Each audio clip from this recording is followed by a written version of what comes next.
Mula noon hanggang ngayon, patuloy akong tumatangkilik sa Pinoy kasi sila talaga ang naging inspired ko na hindi mawala ang tindahan ko kahit nadaanan na ako ng pandemic.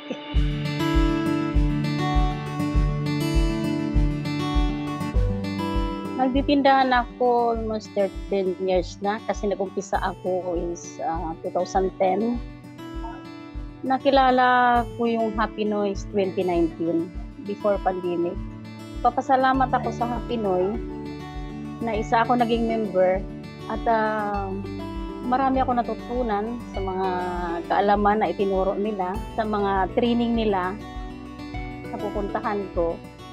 Kaya masaya ako sa kanilang mga tinuturo.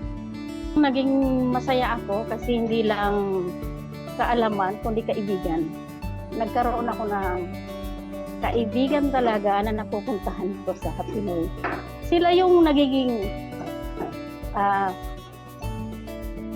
ingahan ko kapag may mga kailangan din na hindi ko alam, doon ako sa kanila pumupunta. Sa tindahan ko, talagang sila ang nagpamulat na kung ano man, konti man ang pinag-umpisahan mo, na basta't mayroon ka lang na maibibigay sa customer mo para hindi sila lumipat sa iba, unti-unti, madadagdagan at madadagdagan din kapag na-manage mo naman siya talaga na maayos eh. Kaya malaking tulong sa akin ang Happy Noy nung nanalo ako 10,000. Hindi ko akalain. Ito ang pasimula ko. Simula uli. Pandemic, nagbigay na sila noon. Ito uli. Happy Noy naman talaga ang nagbigay. Kaya maraming salamat sa Happy Noy. Ang Happy Noy Rewards kasi, malaki talaga ang naitutulong yan. Kasi kapag lagi-lagi tayo nanonood, lagi-lagi tayo naka-update, isa yan sa malaking bagay kasi may points na, may panalo ka pa, libre ka na kung anong. Kaya talagang masaya ako na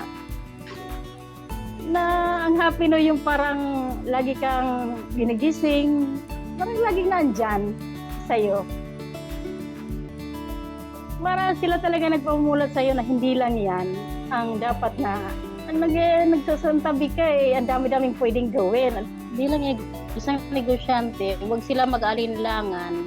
Patuloy silang susuporta sa Happy Noy Rewards, Happy Noy, yung mga programa lahat ng Happy Noy, isahin ko na lang. Kasi hindi ko natandaan yung iba. Huwag sila mag-alinlangan sa Happy Noy kasi katulad ko, nanalo ng 10,000 na hindi ko yan ina-expect kasi expected ko dati is 3,000 lang eh. Tapos sa 10,000 ako nanalo eh, yun lang talaga. Kaya patuloy lang kayo na maging update. Tumagal ang tindahan ko eh, na ako lang mag-isa. Kaya pag nagmahal ka, talagang tuloy-tuloy. Ang tindahan ko, minahal ko talaga yan eh. Lalo nang nakilala ko ang Happy Noy.